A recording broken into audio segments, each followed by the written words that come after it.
ತರಲಿಲ್ಲ.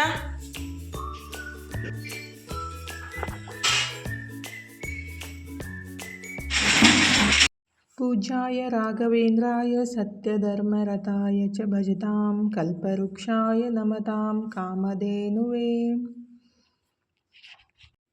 Hi hello ನಮಸ್ಕಾರ ರೀ. ಎಲ್ಲರಿಗೂ ಬೆಳಗಿನ ಶುಭೋದಯ ರೀ. ಎಲ್ಲರೂ ಹೆಂಗದಿರಿ? ಆರಾಮದಿರಿ ಏನ್ರಿ? ನಾವು ಆರಾಮದೀವಿ ನೋಡ್ರಿ. ನೀವು ಎಲ್ಲರೂ ಆರಾಮದ್ರಿ ಅಂತ ಅಂದ್ಕೊಂಡು ಇವತ್ತಿನ ಲಾಗ್ನ ಸ್ಟಾರ್ಟ್ ಮಾಡೋನು ಬರೀ. ಇದು 2 ದಿವಸದಿಂದ ಲಾಗ್ ಆಗಿರೋದು ನೋಡ್ರಿ. ಮಂಗಳವಾರ ಮತ್ತು ಬುಧವಾರದ ದಿನಾನ ಹೆಂಗಿತ್ತಂತ ನಿಮ್ಮ ಸಂಗಟ ಶೇರ್ ಮಾಡ್ಕೊತೀನಿ. ಸ್ವಲ್ಪ ಲಾಗ್ ಸಾಣದೇ ಐತ್ರಿ, ಜಾಸ್ತಿ ಲಾಗ್ ಮಾಡೋಕ್ಕಾಗಿಲ್ಲ. ಯಾಕೆಂದರೆ ಕೆಲಸ ಜಾಸ್ತಿ ಇತ್ತು ಮತ್ತು ಮಸಾಲೆ ಖಾರ ಮಾಡಿಸ್ಬೇಕಿತ್ತು.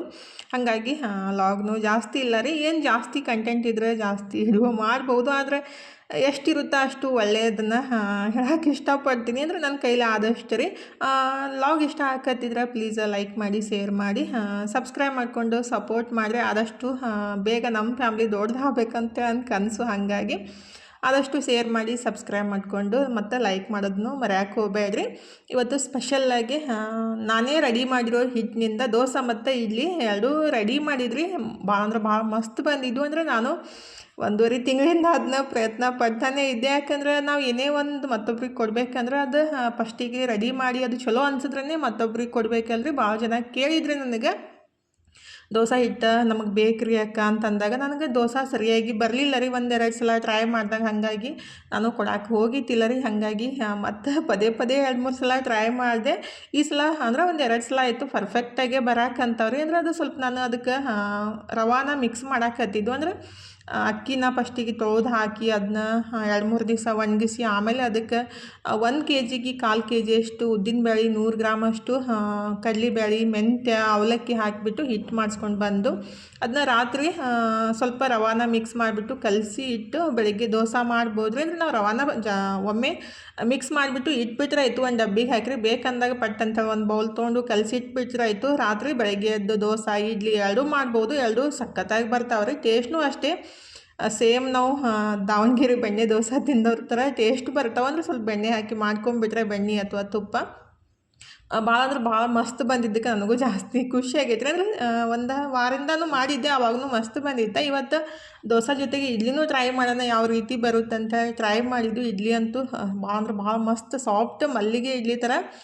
ಬಂದಿದ್ರಿ. ಅಂದರೆ ನಾನು ಫಸ್ಟ್ ಟ್ರೈ ಮಾಡ್ತೀನಿ ಯಾವುದೇ ಒಂದು ಕೊಡಬೇಕಂದಾಗ. ಅಂದ್ರೆ ಕೇಳಾಕತ್ತಿದ್ರು ನಾನು ರೆಡಿ ಮಾಡಿಸಿ ಕೊಡಬೇಕಂದ್ರೆ ಫಸ್ಟಿಗೆ ಅದ್ರದ್ದು ಪೂರ್ತಿ ನಾನು ತಿಳ್ಕೊಬೇಕಲ್ರಿ ಯಾವ ಥರ ಮಾಡಿದಾಗ ಏನು ಹೆಂಗಾಗುತ್ತೆ ಅಂತೇಳಿ. ಹಾಗಾಗಿ ಬ್ಯಾಚುಲರ್ಸ್ ಇದ್ದವ್ರಿಗೆ ಆಗಲಿ ಮತ್ತು ಕೆಲ್ಸಕ್ಕೆ ಹೋಗೋರಿಗೆ ಆಗಲಿ ಅದನ್ನ ನೆನೆಸಾಕ ಮತ್ತು ರುಬ್ಬಾಕ ನೆನಪಾಗಂಗಿಲ್ಲ. ಹಾಗಾಗಿ ರಾತ್ರಿ ಗಟ್ಟಿಗೆ ಸ್ವಲ್ಪ ಕಲಸಿಟ್ಬಿಟ್ರೆ ಆಯ್ತು. ಪೂರ್ತಿ ನೆಕ್ಸ್ಟ್ ಲಾಗ್ ಒಳಗೆ ನಾನು ಯಾವ ಥರ ರೆಡಿ ಮಾಡ್ತೀನಿ ಮತ್ತು ಯಾವ ಥರ ಕಲಸಿಡ್ಬೇಕು, ಯಾವ ಥರ ಅದನ್ನ ರೆಡಿ ಮಾಡ್ಕೋಬೇಕಂತೇಳಿ ಪೂರ್ತಿ ಲಾಗ್ ಹಾಕಿದ್ಮೇಲೆ ಅದನ್ನ ಮತ್ತೊಬ್ರಿಗೆ ಕೊಡೋಕೆ ಆಗೋದಲ್ರಿ. ಹಾಗಾಗಿ ನಾನು ಟ್ರೈ ಮಾಡ್ತಾಯಿದ್ದೆ. ಇವತ್ತಂತರೂ ಒಂದೇ ಹಿಟ್ಟಿನಿಂದ ದೋಸೆ ಇಡ್ಲಿ ಎರಡೂ ಮಾಡಿದ್ದು ಜಾಸ್ತಿ ಖುಷಿ ಆಗತ್ತೈತ್ರಿ. ಅಂದರೆ ಅಷ್ಟು ಮಸ್ತಾಗಿ ಬಂದಿದ್ದು, ಟೇಸ್ಟ್ನೂ ಮಸ್ತಾಗಿತ್ತು ರೀ. ಹಾಗಾಗಿ ಜಾಸ್ತಿನೇ ಖುಷಿ ಆಯಿತು. ಇಡ್ಲಿ ನೋಡಿರಿ ಎಷ್ಟು ಮಸ್ತಾಗಿ ಸಾಫ್ಟಾಗಿ ಮಲ್ಲಿಗೆ ಇಡ್ಲಿ ಥರ ಬಂದಿದ್ದು. ಅಂದರೆ ಜಸ್ಟ್ ರಾತ್ರಿ ಹಿಟ್ಟು ಕಲಸಿಡೋದು, ಬೆಳಗ್ಗೆ ಒಂದು ಪಾತ್ರೆ ಒಳಗಾಗಲಿ ಒಂದು ಪ್ಲೇಟ್ ಒಳಗಾಗಲಿ ಈ ಥರ ಹಬೆ ಮೇಲೆ ಬೆನ್ಸ್ಬಿಟ್ರೆ ಆಯಿತು. ಒಂದು ಇಡ್ಲಿ ತಿಂದುಬಿಟ್ರೆ ಹೊಟ್ಟೆ ಫುಲ್ ಆಗ್ಬಿಡುತ್ತೆ ರೀ. ಇಡ್ಲಿ ಪಾತ್ರೆ ಬೇಕನ್ನೋ ಜಂಜಾಟನೂ ಇರಂಗಿಲ್ಲ ನೋಡ್ರಿ. ಒಬ್ಬರು ಇಬ್ಬರು ಇದ್ದವ್ರಿಗಂತೂ ಇದು ಭಾಳ ಬೆಸ್ಟ್ ವರ್ಕ್ ಆಗುತ್ತೆ. ಅಂದರೆ ಅದನ್ನ ನೆನೆಸ್ಬೇಕು, ರುಬ್ಬಬೇಕು ಮತ್ತು ಅದನ್ನ ಇಡ್ಲಿ ಪಾತ್ರೆ ಯೂಸ್ ಮಾಡ್ಕೋಬೇಕನ್ನೋ ಟೆನ್ಷನ್ನೇ ಇರೋಂಗಿಲ್ಲ ರೀ. ಒಂದು ಬುಟ್ಟಿ ಒಳಗೆ ಸ್ವಲ್ಪ ನೀರು ಹಾಕಿಬಿಟ್ಟು ಪ್ಲೇಟಿಗೆ ಸ್ವಲ್ಪ ಎಣ್ಣೆ ಹಚ್ಚಿ ಹಿಟ್ಟು ಹಾಕಿಬಿಟ್ರೆ ಆಯಿತು. ಹಿಟ್ಟು ಹಾಕಿ ಒಂದು 5-6 ನಿಮಿಷ ಬೆನ್ಸ್ಕೊಂಡ್ಬಿಟ್ರೆ ಮಸ್ತಾಗಿ ಇಡ್ಲಿನೂ ರೆಡಿ ಆಗುತ್ತೆ ನೋಡಿರಿ. ಅಂದರೆ ಈಗೆಲ್ಲ ಹೋಟೆಲ್ದಾಗ ಹೋಗಿ ತಿನ್ಬೇಕಂದ್ರೆ ಆ ಹೋಟೆಲ್ದಾಗ ಹಿಂಗೆ ಮಾಡ್ತಾರೋ, ಈ ಹೋಟೆಲ್ದಾಗ ಹಿಂಗೆ ಮಾಡ್ತಾರೋ, ಸರಿ ಮಾಡೋಂಗಿಲ್ಲ ಅಂತ ರೀಲ್ಸ್ ಒಳಗೆ ನೋಡ್ತಾ ಇದ್ರೇ ತಿನ್ನಕ್ಕೆ ಮನಸ್ಸೇ ಬರೋಂಗಿಲ್ಲ ರೀ. ಮತ್ತು ಹೊರಗಡೆಯಿಂದ ಹಿಟ್ಟು ತಂದು ಅದನ್ನ ಇದ್ರೂ 1 ದಿವಸ 2 ದಿವಸ ಅಷ್ಟೇ ಬರೋದು. ಆದರೆ ಈ ಥರ ನಾನು ರೆಡಿ ಮಾಡೋ ಥರ ಡ್ರೈ ಹಿಟ್ಟು ರೆಡಿ ಮಾಡಿ ಇಟ್ಕೊಂಡ್ಬಿಟ್ರೆ ಭಾಳ ಬೆಸ್ಟ್ ಆಗುತ್ತೆ ರೀ. ಅಂದರೆ ಪೂರ್ತಿ ನಾನು ನೆಕ್ಸ್ಟ್ ಮುಂಬರುವ ಲಾಗ್ ಒಳಗೆ ಅದನ್ನು ಶೇರ್ ಮಾಡ್ಕೊತಿದ್ರಿ. ಅಂದರೆ ಯಾರಿಗಾದ್ರೂ ತಮಗೆ ಬೇಕಂದ್ರೂ ರೆಡಿ ಮಾಡ್ಕೋಬೋದು. ಇಲ್ಲ ಮಕ್ಕಳು ಬೇರೆ ಕಡೆ ಇದ್ದಿರ್ತಾರೋ ಹೆಂಗಪ್ಪ ಸರಿಯಾಗಿ ಸಿಗುತ್ತೋ ಇಲ್ಲೋ ನಾಷ್ಟಕ್ಕೆ ಮತ್ತು ಮಾಡ್ಕೊತಾರೋ ಇಲ್ಲ ಅಂತ ಟೆನ್ಷನ್ನೂ ಇರೋಂಗಿಲ್ಲ ರೀ. ಈ ಥರ ಹಿಟ್ಟು ರೆಡಿ ಮಾಡಿ ಕೊಟ್ಬಿಟ್ಟು ತಾವೇ ಇಡ್ಲಿ ದೋಸೆ ರೆಡಿ ಮಾಡ್ಕೋಬೋದು ರೀ. ಭಾಳ ಈಸಿಯಾಗಿಯೇ ರೆಡಿ ಮಾಡ್ಕೋಬೋದು. ಅಂದ್ರೆ ಪೂರ್ತಿ ಲಾಗನ್ನು ಹಾಕ್ತೀನಿ, ನೀವು ಖಂಡಿತ ಟ್ರೈ ಮಾಡಕ್ಕಂತ್ರಿ. ಅಂದರೆ ನನಗೂ ಖುಷಿ ಆಯ್ತು, ಹಾಗಾಗಿ ನಿಮ್ಮ ಸಂಗಟನೂ ಶೇರ್ ಮಾಡ್ಕೊಂಡಿದ್ದು. ಯಾವುದೇ ಒಂದು ನಾವು ಅದನ್ನ ಪ್ರಯತ್ನ ಪಡ್ತಾ ಇದ್ದೀವಿ ಅಂದಾಗ ಅದನ್ನ ಸಕ್ಸಸ್ ಆದಾಗ ಜಾಸ್ತಿ ಖುಷಿ ಆಗುತ್ತಲ್ರಿ. ಹಾಗಾಗಿ ನಾನು ಬಾಸಲಾಯ್ತು ಟ್ರೈ ಮಾಡಾಕತ್ತಿದ್ದು. ಫೈನಲಿ ಅದನ್ನ ವರ್ಕೌಟ್ ಆಯ್ತು ನೋಡ್ರಿ. ಇದು ರಾತ್ರಿ ಲಾಗ್ ನೋಡ್ರಿ. ಮಧ್ಯಾಹ್ನ ಬರೀ ಸಲಾಡ್ ಮಾಡ್ಕೊಂಡು ತಿಂದಿದ್ದು. ಅಂದರೆ ನಂಗೆ 2 ಟೈಮ್ ದೋಸೆ ಆಗಲಿ ಇಡ್ಲಿ ಆಗಲಿ ತಿಂದ್ರೆ ಅಷ್ಟು ಆಗಿ ಬರಂಗಿಲ್ಲ ರೀ. ತನು ಮನು ಊಟ ಮಾಡ್ತಾರೋ ಆದ್ರೆ ಅಂದರೆ ದೋಸೆ ಇಡ್ಲಿ ಮುಂಜಾನೆ ಮಧ್ಯಾಹ್ನ ತಿಂತಾರೋ. ಆದರೆ ನನಗೆ ಮಾತ್ರ ಒನ್ ಟೈಮ್ ತಿಂದ್ಬಿಟ್ರೆ ನೆಕ್ಸ್ಟ್ ಟೈಮ್ ಅದನ್ನ ತಿನ್ನಕ್ಕೇನಿಲ್ಲ ರೀ. ತಿಂದಾದ್ಮೇಲೆ ಏನಂತ ಪಿತ್ತ ಜಾಸ್ತಿ ಆಗುತ್ತೆ. ಹಾಗಾಗಿ ನಾನು ಜಾಸ್ತಿ ಮಧ್ಯಾಹ್ನ ಸಂಜೆಗೆ ಆ ಥರ ದೋಸೆ ಇಡ್ಲಿ ತಿನ್ನಂಗಿಲ್ಲ ರೀ. ಹಾಗಾಗಿ ಸಲಾಡ್ ಅಷ್ಟೇ ಮಾಡ್ಕೊಂಡು ತಿಂದಿದ್ದು. ರಾತ್ರಿ ಊಟಕ್ಕೆ ಪಲ್ಯ ಚಪಾತಿನೂ ಮಾಡಿಕೊಟ್ಟೆ ರೀ. ನೆಕ್ಸ್ಟ್ ಡೇ ಲಾಗನ್ನು ಕಂಟಿನ್ಯೂ ಮಾಡಾಕತ್ತಿದ್ದು ನೋಡ್ರಿ. ಜಾಸ್ತಿ ಕಂಟೆಂಟ್ ಇರ್ಲಿಕ್ಕಂದ್ರೆ ಡೈಲಿ ಲಾಗ್ನು ಅಪ್ಲೋಡ್ ಮಾಡೋದಾಗಲ್ಲಾಗೈತಿ. ಕೆಲವೊಬ್ಬರು ವಾಟ್ಸಪ್ಪಿಗೆ ಮೆಸೇಜ್ ಹಾಕಿ ಮತ್ತು ಕಾಲ್ ಮಾಡಿ ಕೇಳ್ತಾ ಇರ್ತೀರಿ, ಯಾಕಕ್ಕ ಲಾಗನ್ನು ಹಾಕಲಾಗಿಲ್ಲ ಸರಿಯಾಗಿ ಅಂಥೇಳಿ. ಆದರೆ ಕಂಟೆಂಟ್ ಇರ್ಲಿಕ್ಕಂದ್ರೆ ಅದನ್ನ ಇಡೋನು ಅಪ್ಲೋಡ್ ಮಾಡೋಕ್ಕೆ ಆಗಂಗಿಲ್ಲ ಅಲ್ರಿ. ಬರೀ ಕೂತೆ ತಿಂದೆ ಮಕ್ಕೊಂಡೆ ಈ ಥರ ಎಲ್ಲ ಲಾಗ್ ಮಾಡಿಬಿಟ್ರೆ ನನಗೂ ಅಷ್ಟು ಇಷ್ಟ ಆಗಂಗಿಲ್ಲ. ಹಾಗಾಗಿ ನನ್ನಿಂದ ಒಂದು ಏನೋ ಇನ್ಫಾರ್ಮೇಷನ್ ಕೊಡಬೇಕಂತ ಆಸೆ ಇರುತ್ತೆ. ಕೆಲವೊಂದು ಲಾಗ್ ಒಳಗೆ ಕೊಡ್ತಾ ಇರ್ತೀನಿ, ಕೆಲವೊಂದು ಲಾಗ್ ಒಳಗೆ ಆಗಿರಲ್ಲ ಅಷ್ಟೇ ರೀ. ಆದಷ್ಟು ನನ್ನ ಕೈಲಾದ ಪ್ರಯತ್ನನ ನಾನು ಪಡ್ತಾ ಇರ್ತೀನಿ. ಇದು ನೆಕ್ಸ್ಟ್ ಡೇ ಬೆಳಗ್ಗೆ ನೋಡಿರಿ ಎಲ್ಲ ಕೆಲಸ ಮುಗಿಸಿ ಜಳಕ ಮಾಡಿ ಈಗ ಸಲಾಡನ್ನು ರೆಡಿ ಮಾಡಾಕಂತೀನಿ. ಅಂದರೆ ಡೈಲಿ ಒಂದು ಬೌಲ್ ಆದ್ರೂ ಒಬ್ಬ ಮನುಷ್ಯ ಸ್ವಲ್ಪ ಮೊಳಕೆ ಕಾಳನ್ನು ತಿಂದುಬಿಟ್ರೆ ಅದಕ್ಕೆ ಪ್ರೋಟೀನ್ ಫೈಬರ್ ಸಿಗ್ತೈತೆ ಅಂತಾರೋ. ಅಂದರೆ ನಾನು ಇಡೋದ್ರಾಗ ನೋಡಿಬಿಟ್ಟು ತಿಳ್ಕೊಂಡಿದ್ರಿ. ಹಂಗಾಗಿ ಅದು ಮೊಳಕೆ ಕಾಳು ಮತ್ತು ಅಂದರೆ ಹೆಸರು ಕಾಳು ಮತ್ತು ಮಡಿಕೆ ಕಾಳು ಅಂತಾರಲ್ಲ, ಅಂದರೆ ನಮ್ಮ ಕಡೆ ಮೂಕುಣಿ ಅಂತೀವಿ. ಅದನ್ನ ಎರಡೂ ನೆನೆಸ್ಬಿಟ್ಟು ಇಟ್ಟಿದ್ದೆ ರೀ. ಹಾಗಾಗಿ ಅದನ್ನೇ ಸಲಾಡ್ ಮಾಡಿಕಿಸಿಂದ ಅವಲಕ್ಕಿ ಮಾಡೋಣಂತ ರೆಡಿ ಮಾಡ್ಕೊಳಕತ್ತಿದ್ದು. ಅಂದರೆ ಹಂಗೆ ತಿಂದ್ಬಿಟ್ರೆ ಏನಿಲ್ಲ, ಸ್ವಲ್ಪ ಆ್ಯಸಿಡಿಟಿ ಗ್ಯಾಸ್ಟ್ರಿಕ್ ಆಗೋ ಸಮಸ್ಯೆ ಇರುತ್ತೆ. ಹಾಗಾಗಿ ಸ್ವಲ್ಪ ಒಂದು 80% ಸ್ವಲ್ಪ ನೀರು ಹಾಕಿ ಬೇಯಿಸ್ಬಿಟ್ಟು ತಿಂದ್ರೆ ಒಳ್ಳೇದ್ರಿ. ಅಂದರೆ ಜಾಸ್ತಿ ನೀರು ಹಾಕಿ ಬೇಯಿಸಿ ಅದನ್ನ ನೀರು ವೇಸ್ಟ್ ಮಾಡಿ ಆ ಥರ ಎಲ್ಲ ಮಾಡೋಕ್ಕೆ ಹೋಗಬಾರ್ದು. ಜಸ್ಟ್ ಒಂದು ಸಣ್ಣ ಲೋಟದ ಅರ್ಧ ಲೋಟದಷ್ಟು ನೀರು ಹಾಕಿ ನೀರು ಇಂಗೋ ಮಟ್ಟ ಬೇಯಿಸ್ಬಿಟ್ಟು ಅದಕ್ಕೆ ಬೇಕಾಗಿರುವ ನಮ್ಗೆ ಸೌತೆಕಾಯಿ ಆಗಲಿ, ಉಳ್ಳಾಗಡ್ಡಿ, ಟೊಮೊಟೊ, ಬೇಕಂದ್ರೆ ಕಡಲೆ ಅಂದರೆ ಶೇಂಗಾನ ಹುರಿದು ಸಪ್ಪೆ ತೆಗೆದು ಅದನ್ನೂ ಹಾಕ್ಬೋದು. ನಮಗೇನು ಇಷ್ಟ ಆಗುತ್ತಲ್ಲ ಆ ಥರ ಮಿಕ್ಸ್ ಮಾಡಿಬಿಟ್ಟು ಡೈಲಿ ಒಂದು ಬೌಲ್ ಆದ್ರೂ ಈ ಥರ ಮಾರ್ನಿಂಗ್ ಆಗಲಿ ಅಂದರೆ ಬೆಳಗ್ಗೆ ಆಗಲಿ ಮಧ್ಯಾಹ್ನ ಸಾಯಂಕಾಲ ಯಾವಾಗ ಬೇಕಾದಾಗ ಸ್ನ್ಯಾಕ್ಸ್ ಥರನೂ ತಿನ್ಬೋದು. ಅಂದರೆ ಡೀಪ್ ಫ್ರೈ ಮಾಡಿದ್ದು ದಿನ ತಿನ್ನೋಕ್ಕಿಂತ ರೀ ಈ ಥರ ಒಂದು ವಾರದಾಗ 1-2 ಸಲ ಆದರೂ ತಿಂದರೆ ಒಳ್ಳೆಯದು. ಅವಲಕ್ಕಿ ಮತ್ತು ಸಲಾಡ್ ಮಾಡಿಬಿಟ್ಟು ನಾಷ್ಟ ಎಲ್ಲ ಮುಗಿಸಿ ಇವತ್ತು ಬುಧವಾರ ಇತ್ತ ಕಾಯಿಪಲ್ಯಕ್ಕೆ ಹೋಗಿದ್ವಿ. ಬರೋ ತನಕ ಕೊರಿಯರ್ದವರು ಕಾಯಕ್ಕಂತಿದ್ರೆ. ಅಂದ್ರೆ ಮನು ಇದ್ರೆ ಅದು ಫ್ಲಿಪ್ಕಾರ್ಟ್ ಒಳಗೆ ಚಪ್ಪಲನ್ನು ಆರ್ಡ್ರ್ ಹಾಕಿದ್ದೆ ರೀ. ಅಂದರೆ ಇವರು ಫಸ್ಟ್ ಟೈಮ್ ಈ ಥರ ಓಪನ್ ಮಾಡಿಬಿಟ್ಟು ಅದ್ರ ಫೋಟೋ ತೆಗೆದು ಆ ಥರ ಅಂದ್ರೆ ಕಂಪ್ನಿ ಚಪ್ಪಲಿದ್ರೆ ಇದೇ ಥರ ಮಾಡಬೇಕಾಗುತ್ತೆ ರೀ ಅಂತೇಳಿ ಹೇಳಾಕತ್ತಿದ್ರು. ಅಂದರೆ ಇದು ಯಾವ ಚಪ್ಪಲ್ ಅಂತೇಳಿ ನಮಗೇನು ಅಷ್ಟೇನು ಐಡಿಯಾ ಇಲ್ಲ ರೀ. ಫಸ್ಟ್ ಟೈಮ್ ಕೊಡ್ಸಿದ್ದು ಮನಗೆ. ಅಂದರೆ ನಾನು ಫಸ್ಟೆಲ್ಲ ಮನಗೆ ಇಲ್ಲೇ ಲೋಕಲ್ ಸ್ಯಾಂಡಲ್ ಎಲ್ಲ ತಂದು ಕೊಡ್ತಿದ್ದೆ ರೀ. ಫಸ್ಟ್ ಟೈಮ್ ಮಮ್ಮಿ ಇವು ನಂಗೆ ಇಷ್ಟ ಆಗ್ಯಾವ ತರಿಸ್ತೀನಿ ಅಂತೇಳಿ ಅಂದ ರೀ. ಹಾಗಾಗಿ ಆನ್ಲೈನ್ ಒಳಗೆ ಆರ್ಡ್ರ್ ಹಾಕಿದ್ದೆ. ಅಂದರೆ ಅವ್ನ ಕಾಲು ಸಿಕ್ಕಾಪಟ್ಟೆ ಊದದವು ಬರ್ತಾವಿಲ್ಲ ಅಂತೇಳಿ ಅನ್ನಕತ್ತಿದ್ದೆ. ಫೈನಲಿ ಕರೆಕ್ಟಾಗಿ ಆದವು ರೀ. ಈಗಿದ್ರೆ ಅವರು ಎಲ್ಲ ಓಪನ್ ಮಾಡಿ ಮತ್ತು ನಮ್ಮ ಸಲಿಂದ ಒಂದು 5 ನಿಮಿಷ ವೇಟ್ ಮಾಡಿದರು. ಒಬ್ಬೊಬ್ಬರು ವೇಟ್ ಮಾಡಲ್ಲ, ಭಾಳ ಸಿಟ್ಟಿಗೆ ಬರ್ತಾರೋ. ಆದರೆ ಇವರು ಒಂದು 5 ನಿಮಿಷ ವೇಟ್ ಮಾಡಿಬಿಟ್ಟು ಕೊಟ್ಟು ಹೋದರು. ಇಲ್ಲರಿ ನಾನು ಇಲ್ಲೇ ಸಿಕ್ಕುನ್ ಗೇಟ್ ಹತ್ರ ಇದ್ದೀನಿ, ಬರಾಕಂತೀನಿ, ವೇಟ್ ಮಾಡಿರಿ ಅಂತಂದಾಗ ವೇಟ್ ಮಾಡಾಕಂತಿದ್ರು. ಇಲ್ಲರಿ ನಿಂದಿರ್ತೀವಿ, ಹಾಗೇನಿಲ್ಲ ರೀ. ಅಂದರೆ ಒಬ್ಬೊಬ್ಬರು ಒಂದೊಂದು ಥರ ಇರ್ತಾರೆ ರೀ. ಫಸ್ಟ್ ಒಬ್ಬರು ಬಂದಿದ್ದರು ಫ್ಲಿಪ್ಕಾರ್ಟಿಂದ ಆರ್ಡ್ರ್ ಮಾಡಿದಾಗ ಸಿಟ್ಟು ಮಾಡ್ಕೊಂಡು ಬಿಟ್ಟಿದ್ರು ಅವರು. ಇಷ್ಟು ದೂರ ಎಲ್ಲ ಬರೋಕೆ ನಮ್ಗೆ ಆಗಂಗಿಲ್ಲ ರೀ, ಹಂಗೆ ರೀ ಹಿಂಗೆ ರೀ ಅನ್ನಕತ್ತಿದ್ರು. ಇವ್ರು ಹಂಗೆ ಅಲ್ಲಿಲ್ಲ, ಇಲ್ಲರಿ ಆರ್ಡ್ರ್ ಮಾಡಿರಿ ನಾವು ತಂದು ಕೊಡ್ತೀವಿ ಯಾಕಂದ್ರೆ ನಮ್ಮ ಕೆಲಸನೇ ಅದೇ ಅಂತ ಅನ್ನಕತ್ತಿದ್ರು. ಫೈನಲಿ ಎಲ್ಲ ತಂದು ಇಟ್ಟು ಸಾಕಾಗ್ಬಿಟ್ಟಿತ್ತು ನೋಡಿರಿ. ಇನ್ನು ಸಪ್ರೇಟ್ ಎಲ್ಲ ಮಾಡಾಕತ್ತಿದ್ದೆ. ತನಗಿದ್ರೆ ಒಂದು ಕಪ್ ಚಹಾ ಮಾಡಿಕೊಡಮ್ಮ ಅಂತ ಹೇಳಿದ್ದೆ. ಹಾಗಾಗಿ ತನು ಚಹಾ ರೆಡಿ ಮಾಡಾಕತ್ತಿದ್ಲು.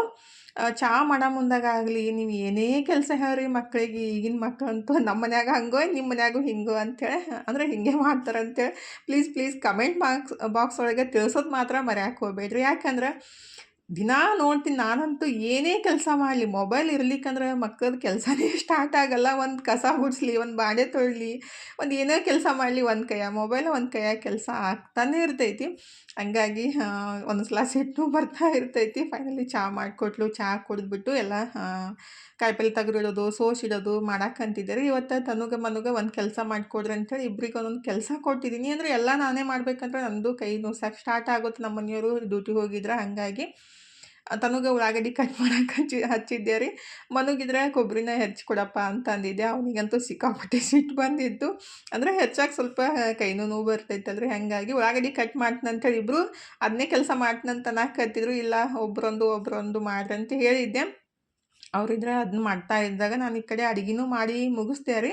ಅಂದರೆ ಇವತ್ತು ಸಿಂಪಲ್ಲಾಗಿ ಪಲಾವ್ ಮಾಡಿದ್ದೆ ಮತ್ತು ಕೋಸಂಬರಿನೂ ಮಾಡಿದ್ದೆ ರೀ. ಅಡುಗೆ ಎಲ್ಲ ಮಾಡಿಟ್ಟು ಊಟ ಮಾಡ್ರಂದ್ರೂ ಪಟ್ಟಂತ ಮಾಡಂಗೇ ಇಲ್ಲ ರೀ. ಹೇಳಿಬಿಟ್ಟು ಬೇಸರ ಆಗುತ್ತೆ. ಬಿಸಿ ಬಿಸಿ ಇದ್ದಾಗನ ಊಟ ಮಾಡಿಬಿಟ್ರೆ ಅಡುಗೆ ರುಚಿನೂ ಜಾಸ್ತಿ ಇರುತ್ತೆ. ಆದರೆ ಪಟ್ಟಂತೇಳಿ ಊಟ ಮಾಡಂಗಿಲ್ಲ. ನಂದಿದ್ರೆ ಇನ್ನೂ ಕೆಲಸ ಇತ್ತು. ಅಂದರೆ ಮಸಾಲೆ ಹುರಿಬೇಕಿತ್ತು. ನಂದೇನು ಊಟ ಎಲ್ಲ ಮುಗಿಸ್ಬಿಟ್ಟು ಮಸಾಲೆ ಹುರಿಬೇಕಂತ ನಾನು. ಆದರೆ ಇವರು ಆಮೇಲೆ ಉಣ್ತೀನಿ ಅಂತ ಅನ್ನಕತ್ರ. ಅದಕ್ಕಾಗಿ ನಾನೇ ಪ್ಲೇಟ್ ರೆಡಿ ಮಾಡ್ಕೊಂಡು ಊಟ ಸ್ಟಾರ್ಟ್ ಮಾಡಕ್ಕಂತೀನಿ ನೋಡಿರಿ. ಸಿಂಪಲ್ಲಾಗೆ ಮಾಡಿದ್ದು. ಅಂದರೆ ಸ್ವಲ್ಪ ತರಕಾರಿ ಎಲ್ಲ ಹಾಕಿಬಿಟ್ಟು ಸ್ವಲ್ಪ ಪುದೀನ, ಕೊತ್ತಂಬರಿ ಆ ಥರ ಎಲ್ಲ ಮಿಕ್ಸಿಗೆ ಹಾಕಿ ರುಬ್ಬಿ ಮಾಡಿದ್ದೆ ರೀ ಪಲಾವು. ಸಖತ್ತಾಗಿ ಬಂದಿತ್ತು. ಊಟ ಎಲ್ಲ ಮುಗಿಸ್ಬಿಟ್ಟು ನನ್ನ ಕೆಲಸ ಸ್ಟಾರ್ಟ್ ಮಾಡಿದ್ದೀನಿ ನೋಡಿರಿ. ಅಂದರೆ ಆಲ್ರೆಡಿ 3 ಗಂಟೆಯಾಗಿ ಹೋಗ್ಬಿಟ್ಟಿತ್ತು. ಮಸಾಲೆ ಹುರಿಬೇಕಂದ್ರೆ 2-3 ತಾಸು ಮ್ಯಾಲೆ ಬೇಕಾಗುತ್ತೆ. ಅದಕ್ಕಾಗಿ ಫೈನಲಿ ಎಲ್ಲ ನಾನು ಊಟ ಮುಗಿಸಿ ಹುರಿಯಕ್ಕೆ ಸ್ಟಾರ್ಟ್ ಮಾಡಿದ್ದೀನಿ. ಇವಾಗ ಮನು ಊಟ ಮಾಡಕ್ಕಂತಿದ್ದ. ಅಂದರೆ ಇಲ್ಲೆಲ್ಲ ಕೆಳಗಿಟ್ಕೊಂಡು ಕುಂತ್ಬಿಟ್ರೆ ನನಗೆ ಅವ್ರು ಬರ್ತಾಯಿದ್ರೆ ಹೋಗ್ತಾಯಿದ್ರೆ ಸ್ವಲ್ಪ ಇದು ಆಗುತ್ತೆ. ಅದಕ್ಕಾಗಿ ಹೇಳಿದ್ರೂ ಲೇಟಾಗಿಯೇ ಊಟ ಮಾಡಿದ್ರು. ತನೂ ಅವ್ರ ಫ್ರೆಂಡ್ ಮನೆಗೆ ಹೋಗಿದ್ಲ. ಹಾಗಾಗಿ ನಾನು ಈ ಕಡೆ ಶೇಂಗಾ ಹುರಿದ್ಬಿಟ್ಟು ಆಮೇಲೆ ಮಸಾಲೆ ಹುರಿಯೋಣಂತೇಳಿ, ಅಂದರೆ ಶೇಂಗಾ ಹಿಂಡಿನೂ ಮಾಡಿಸ್ಬೇಕಿತ್ತು. ಅದಕ್ಕಾಗಿ ಶೇಂಗಾ ಹುರಿದಿಟ್ರಾಯ್ತು. ಆಮೇಲೆ ತಣ್ಣಗಾದ್ಮೇಲೆ ಸಪ್ಪೆಲ್ಲ ತೆಗ್ಯಾಕೆ ಬರುತ್ತಲ್ರಿ, ಎಲ್ಲ ರೆಡಿ ಮಾಡಿ ಇಟ್ಕೊಂಡಿದ್ದೀನಿ.